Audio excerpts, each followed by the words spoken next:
Salambha Sirsasana 1, supported headstand variation 1, is the basic form of headstand, most common in all yoga classes. Is often referred to as the king of asanas. If you have time to teach or do only one pose, make it headstand. So here, I want to ask Cindy to come forward onto all fours and then to draw her forearms to the floor, and in clasping her elbows, she will establish her elbows shoulder distance apart. Then I'll ask her to interlace her fingers. The tendency here is for students to squeeze their palms together.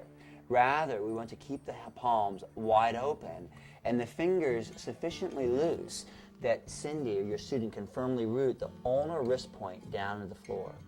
And then grounding from there along the entire length of the ulnar bone to the elbow, I'll ask Cindy to open the palms wide and place the tip top of her head down to that cup of her hands, bracing the base of her thumbs against the back of her head.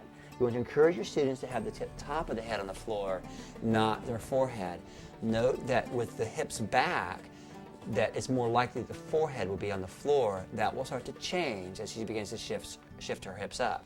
Encourage your students to maintain that firm rooting of their forearms while you ask them to curl their toes under. And from there, sensitive to the neck, to explore straightening their legs, lifting the hips up towards the ceiling. From here, you want to encourage students to press the shoulders back away from the wrists as best they can.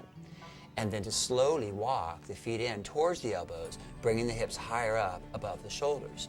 Notice the tendency for the shoulders to collapse forward. Encourage students to keep pressing the shoulders back away from the wrists while spreading the shoulder blades out broadly away from the spine.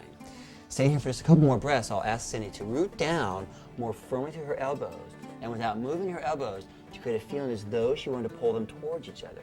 And with that energetic action through the forearms and elbows, that will help her to spread her shoulder blades more broadly out away from her spine and to awaken, to engage the latissimus muscles, which run across the broad expanse of the back and give more support to the back in the inversion. And now I'll ask Cindy to walk a little more closely in. This practice is best introduced at a wall if a student has not done it in the middle of the room. Otherwise, in the middle of the room, as a student is beginning to practice in the middle of the room, stand behind her to give support in case they tend to tip over. As she walks a little farther in, you want to encourage her to find the tipping point, and then from there to curl her heels in, one at a time in the early goings, towards the hips. And you can encourage the balance already with your hands at the hips, and then encourage them to slowly rotate the pelvis up and extend the legs slowly up towards the ceiling. Little by little, coming here to a place of balance. Stay with your student until you're sure that they have a sense of their balance on their own. And then pressing down to the top of the head, we want to encourage students to ground the top of the head firmly down. The same rebounding effect we find in all of the poses. By pressing down to the top of the head, we engage the spinal erector muscles and the multifidi muscles and help to lengthen through the spine, that basic roots and extension relationship.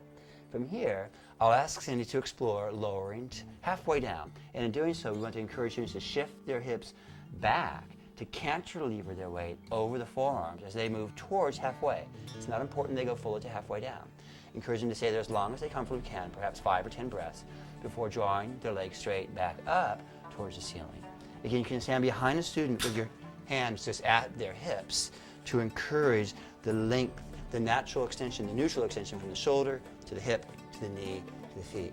Finally, ask your students to flex their feet, drawing the toes towards the shins, pressing out through the heels and energizing out to the inseam of the legs, then point the feet and spread the toes like lotus flowers.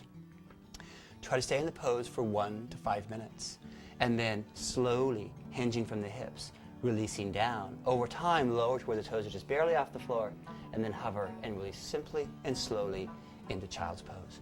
With the arms back by the sides, the sitting bones releasing towards the heels, softening through the neck, and absorbing oneself in the effects of the feeling, the effects of the asana.